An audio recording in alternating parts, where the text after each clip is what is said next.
Olá, boa noite. Nós estamos começando mais um programa Direção Espiritual, hoje aqui de São Paulo, aproveitando a oportunidade que estamos por aqui, registrando este encontro que nós estabelecemos todas as quartas-feiras.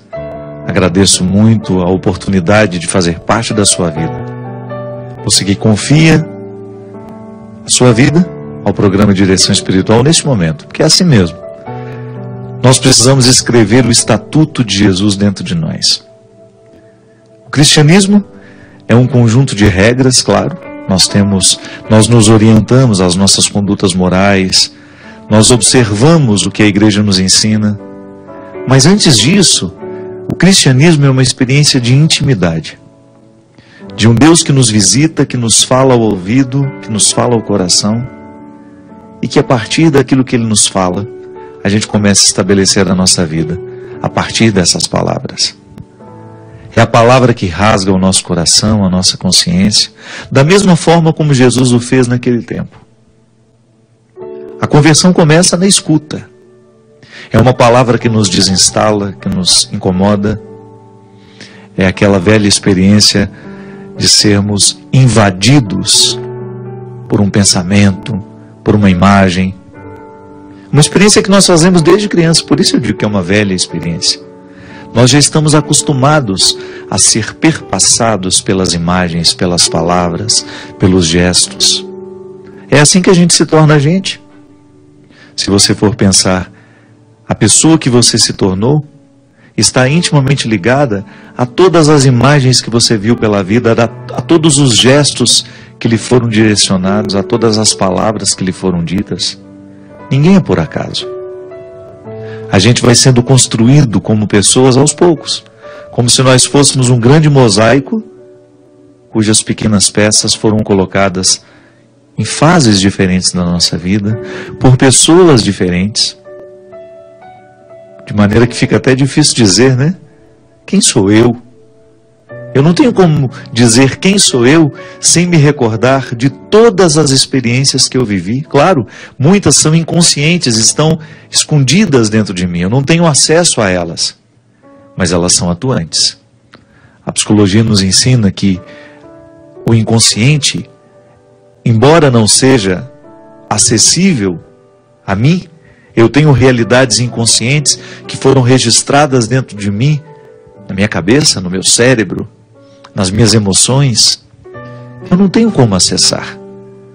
Mas de vez em quando eu identifico alguma coisa do meu comportamento que eu desconheço a causa e que está lá, no meu inconsciente, mandando os recados, né? O inconsciente manda os seus recados.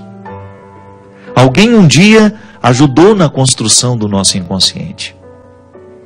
De maneira que muitos medos de hoje, a gente precisa compreendê-los à luz do passado. É por isso que a terapia, a boa terapia, é aquela que nos faz acessar as realidades inconscientes. E vamos jogando luz sobre este inconsciente e vamos consertando aquilo, no dia de hoje, aquilo que estava estragado lá no passado. É assim que a gente se torna gente, com erros e acertos. São realidades que são favoráveis a nós e outras que não são tão favoráveis. É por isso que o Evangelho será sempre uma instância de conversão, de mudança. Porque eu muitas vezes posso ter hoje, nessa fase da minha vida, comportamentos que não são cristãos, atitudes que não são cristãs, pensamentos não cristãos. Por quê? Porque estou marcado por uma situação de limite lá do meu passado, que me impede hoje de ser livre para poder praticar o Evangelho. Minha gente, se tem uma coisa que nós não podemos nos esquecer, é que um coração só pode ser cristão à medida que ele é livre. Até para amar. Pode observar, às vezes a gente ama por necessidade, por interesse. Mas o amor cristão não é fruto da necessidade e do interesse. O amor só é cristão à medida em que nós somos livres. Eu não preciso te amar. E amo mesmo assim. Eu não recebo absolutamente nada por te amar. Mas amo mesmo assim. Aí você entra num território de gratuidade que nem sempre nós conseguimos acessar. Nós estamos falando de um território de gratuidade que não se chega muito facilmente. Requer a disciplina do coração, requer sondar a fundo a nossa estrutura humana, para que a gente possa identificar nesta estrutura humana o que ali está nos dificultando a viver o Evangelho hoje. Se a gente não é livre, não adianta a gente querer viver o Evangelho. O Evangelho só é possível, as propostas de Jesus só são possíveis às pessoas que se alcançam, que conquistaram essa liberdade interior. É por isso que a conversão, ela engloba a totalidade da nossa vida. É por isso que nós não podemos falar de religião sem psicologia. A gente não pode falar de religião sem os conhecimentos antropológicos, sem os auxílios das ciências. Sim, porque olha como isso é fantástico.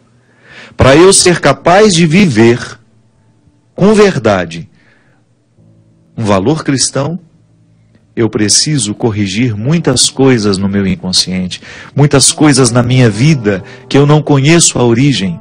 Então eu preciso começar a acessar este território desconhecido para lançar algumas luzes sobre ele e tentar arrancar dali alguma coisa que me ajude a compreender o presente. Muitas angústias hoje estão intimamente ligadas a momentos do nosso passado. Então eu não tenho como corrigir o hoje se eu também não acessar o que é passado. Por isso que a gente fala que toda vez que a gente se dispõe a viver o Evangelho, a gente começa a viver uma desconstrução natural de tudo aquilo que a gente é, de tudo aquilo que a gente aprendeu. Porque às vezes a gente aprendeu coisas na infância que dificultam hoje a experiência e a vivência de valores cristãos. Como a caridade, por exemplo. Se uma pessoa foi criada dentro de um contexto de muito egoísmo, ou até mesmo de muita necessidade, e ela não aprendeu a dividir porque ela tinha muito pouco, e se ela dividisse ela ficava sem nada, pode ser que na fase adulta ela tenha muita necessidade de reter tudo que tem, porque tem medo de voltar à carência da infância. Está vendo? Um fato hoje diretamente ligado a um fato do passado. Então a conversão é a libertação dessa estrutura que se acha eternamente necessitada e que por isso tem dificuldade de dividir.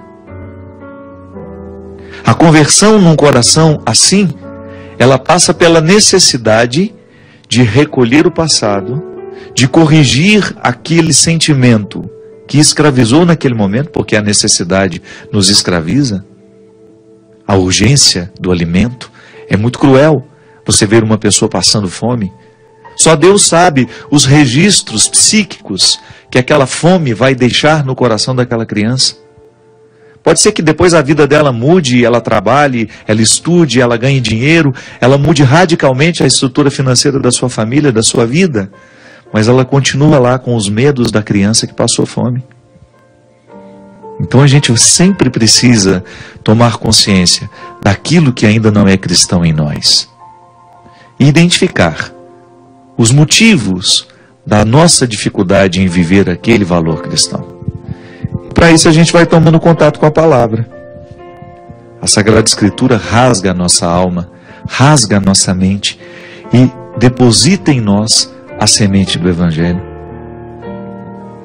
E aí aos poucos nós vamos ficando configurados ao Cristo.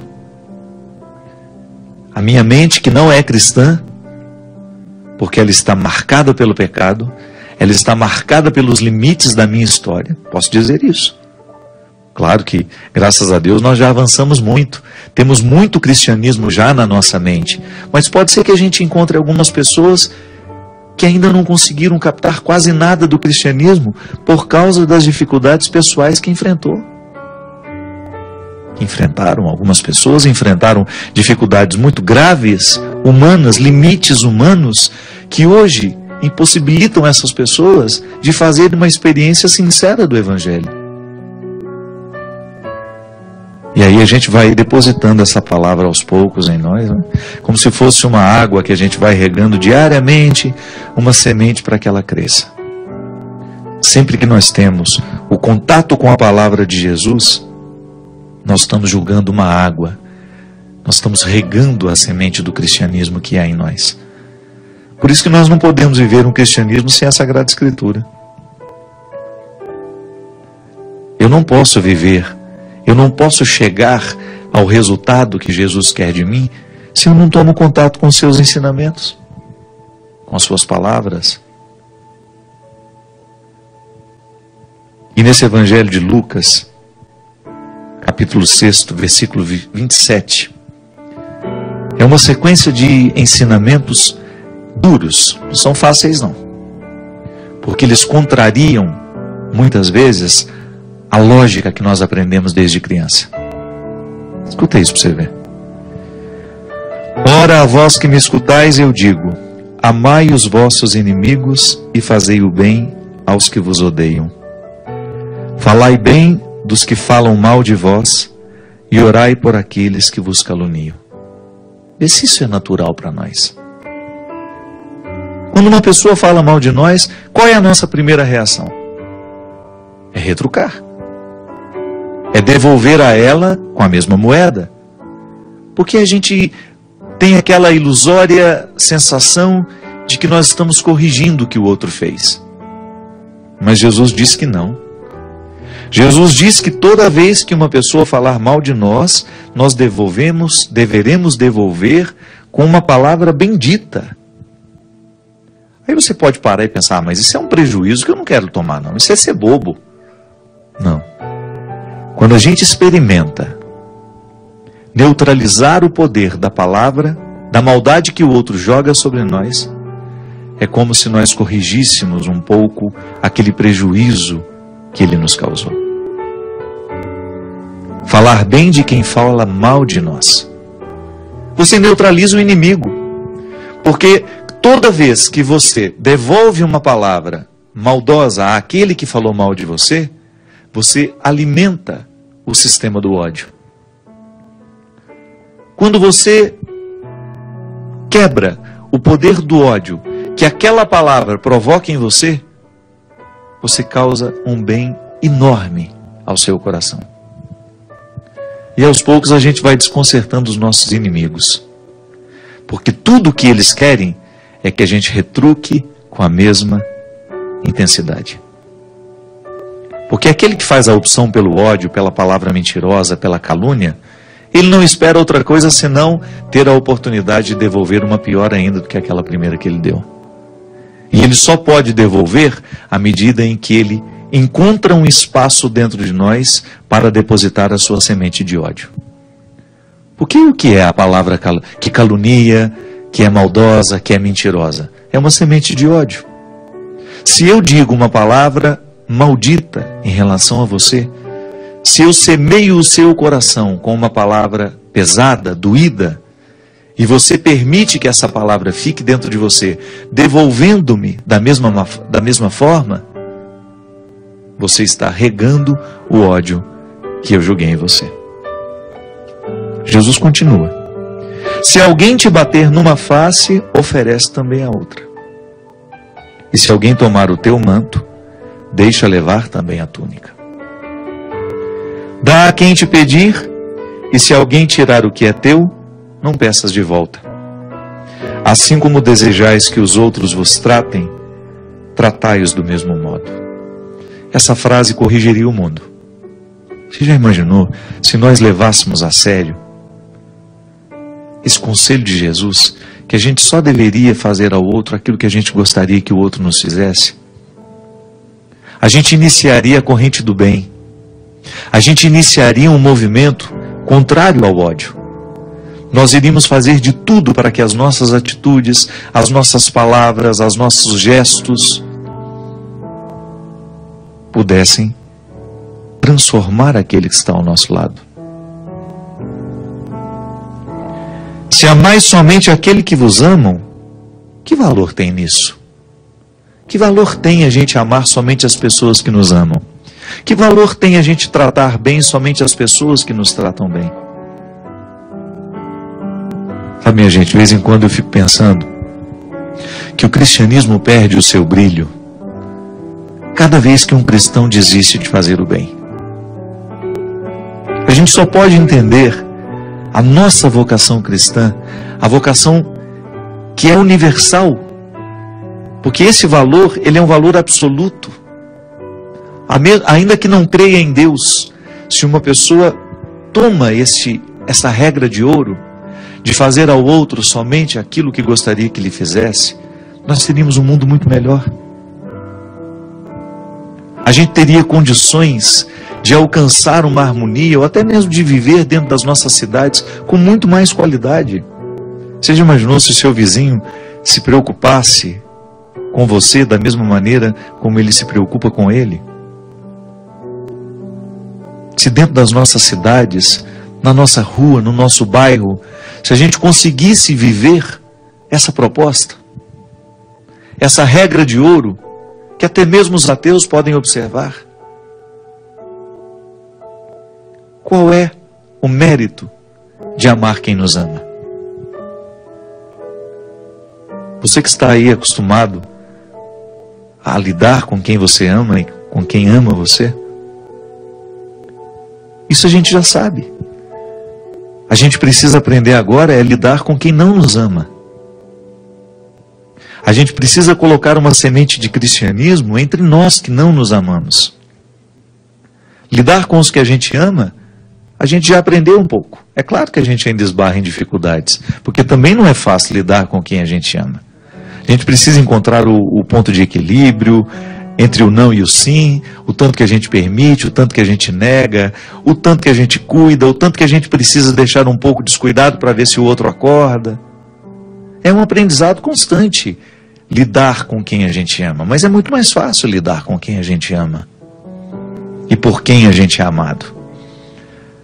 Agora, você já parou para prestar atenção em como você trata aqueles que não te amam? Como você interpreta do ponto de vista cristão a responsabilidade de estabelecer com essa pessoa uma relação respeitável, de amizade? Amizade não no sentido de ficar convivendo, não, viu? É de ser amistoso.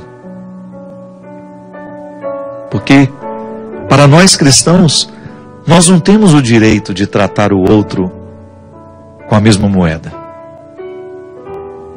A regra de Italião não serve para nós, dente por dente, olho por olho. Essa não serve para nós. Nós estamos debaixo deste estatuto. E eu faço questão de colocar este trecho do Evangelho de Lucas, por ser ele um estatuto bastante difícil de ser compreendido. Porque pode parecer um prejuízo, pode parecer que nós estejamos abrindo mão do bom senso, pode ser que a gente esteja ficando bobo ao fazer isso, mas não. Na verdade, esse avesso, ele nos proporciona uma maturidade espiritual, uma maturidade afetiva, que vai nos beneficiar demais depois que ela for alcançada. Porque você vai esperar menos do outro. As nossas decepções, elas acontecem, não é porque o outro nos ofereceu muito pouco, é porque nós esperamos muito dele. Os nossos erros são aí, muitas vezes estão aí. O outro ofereceu aquilo que ele podia, mas nós esperávamos tanto, tanto, tanto, projetamos tanto, imaginamos tanto o outro, que quando ele foi ele de verdade, não nos bastou. Quando a gente assume essa regra de ouro na nossa vida, quando a gente descobre que vale a pena a gente não revidar o mal com o mal, que vale a pena a gente não devolver a palavra cruel, que machuca, que vale a pena a gente engolir em seco um pouquinho, fazer uma respiração mais profunda e passar por cima daquela agressão sem devolver com a mesma intensidade. Com a mesma intensidade não é de jeito nenhum, né? Se não fala com a mesma intensidade, dá a impressão que com uma intensidade menor pode. Não. O silêncio. O silêncio é uma forma muito sábia de responder uma agressão. E o mais bonito é não permitir que aquela agressão venha encontrar espaço dentro do seu coração para crescer. Porque quando a gente cria essa imunidade aqui, quando a gente apreende o resultado desse estatuto, a gente começa a pensar 2, 3, 4 vezes antes de acomodar o ódio dentro da gente. O ódio que o outro nos lançou pelo instrumento da palavra, pelo instrumento do olhar, pelo instrumento do gesto. O ódio do outro nos alcança de diversas formas, mas cabe a nós bloquear a entrada desse ódio. Por quê? Porque nós somos cristãos. O coração cristão não deveria desperdiçar tempo com ódio, com rancores, com mágoas, porque isso nos adoece. E a proposta de Jesus é que nós tenhamos muita saúde. Eu vim para que todos tenham vida, e vida em abundância. É fantástico a gente pensar a dimensão da saúde mental. Sabe, você ter uma mente saudável. Eu ter uma mente saudável. E o que adoece a nossa mente? São os pensamentos negativos, são os ódios que nós alimentamos, os rancores, aquele eterno prejuízo que nós ficamos mastigando, igual o gado no curral, no pasto, que fica ruminando o alimento. Pelo amor de Deus, a gente deveria ruminar só o que é bom, fazer voltar num ciclo, da mesma maneira como o capim alimenta o gado. O capim é mastigado, vai para o estômago e volta. Volta para a boca, mastiga mais um pouco, volta. Isso chama-se ruminar. Aí, na sabedoria daquele animal, ele está extraindo todas as possibilidades daquele alimento. Por que a gente não rumina o que é bom? Por que a gente não rumina essa palavra que coloca coisas boas na nossa mente? E ao invés disso a gente fica ruminando a palavra ruim que a gente escutou ao longo do dia. Você mesmo. Quantas vezes você foi deitar e não conseguiu parar de ruminar aquela palavra infeliz que alguém lhe disse no seu ambiente de trabalho? Pode ser que esteja acontecendo hoje. Você esteja extremamente chateado com uma palavra maldosa que você ouviu, ou com uma coisa ruim que você ficou sabendo que alguém fez contra você. Você leva isso para a cama e não consegue nem dormir direito porque fica ruminando isso. Aquela palavra maldita vai e volta, e não sai, provocando uma doença mental em nós, porque toda vez que nós estamos preocupados, que a gente não consegue dormir, porque o ódio está nos habitando, nós estamos adoecendo a nossa mente. Até os pecadores amam aqueles que os amam. E aí que vantagem tem? Pecadores nós somos, né? Vamos mudar um pouquinho aqui essa palavra. Até os ateus fazem isso. Eles não estão comprometidos com essa palavra. Eu e você estamos. A não ser que você não queira ser cristão mais. Aí você tem o direito de fechar essa Bíblia e nunca mais tocar no assunto. Agora, se você quiser viver o desafio de ser um cristão nos dias de hoje, você terá que aprender a fazer essa faxina da mente, a faxina do coração. Terá de aprender a dar passos na direção daquele que te ofende. Terá que oferecer a ele uma palavra muito diferente daquela que ele costuma lhe oferecer. Terá que ter a mansidão no coração, porque só os mansos, Jesus já dizia numa outra ocasião, alcançarão o reino. Se prestais ajuda somente àqueles de quem esperais receber, que generosidade é essa? Até os pecadores prestam ajuda aos pecadores para receberem um equivalente. Está vendo? Aqui na relação, eu te ofereço porque eu sei que você vai me dar em troca. Os pecadores fazem isso. Quando Jesus fala aos pecadores, é todos aqueles que não estão movidos pelo valor do amor, pelo valor da generosidade. Se eu estou movido pelo valor da generosidade cristã, eu vou oferecer e não vou ficar esperando que me dê algo em troca. Agora, se eu estou marcado pelo limite, se o meu amor é limitado, se o meu amor é marcado pelas minhas necessidades, tudo o que eu fizer por você, eu vou lhe cobrar depois. Tudo o que eu lhe oferecer, eu vou dar um jeito de cobrar depois. Por isso, tantas vezes dentro das nossas casas, o nosso amor não convence ninguém. Por isso, tantas vezes na nossa casa, o nosso cristianismo não é capaz de converter os que estão ao nosso lado. porque estamos profundamente marcados pelo pecado, pela necessidade que não nos permite ser um testemunho vivo deste Evangelho na vida do que nós encontramos. O desafio é para mim, o desafio é para você, porque eu também preciso internalizar esse estatuto. Eu também tenho vontade de devolver o mal com o mal. Eu também sinto o desejo de gritar a palavra que agride aquele que me agrediu. Mas se nós quisermos observar a palavra de Jesus, nós teremos de quebrar o poder deste ódio dentro de nós. Nós vamos para um rápido intervalo e a gente volta já já com o programa Direção Espiritual.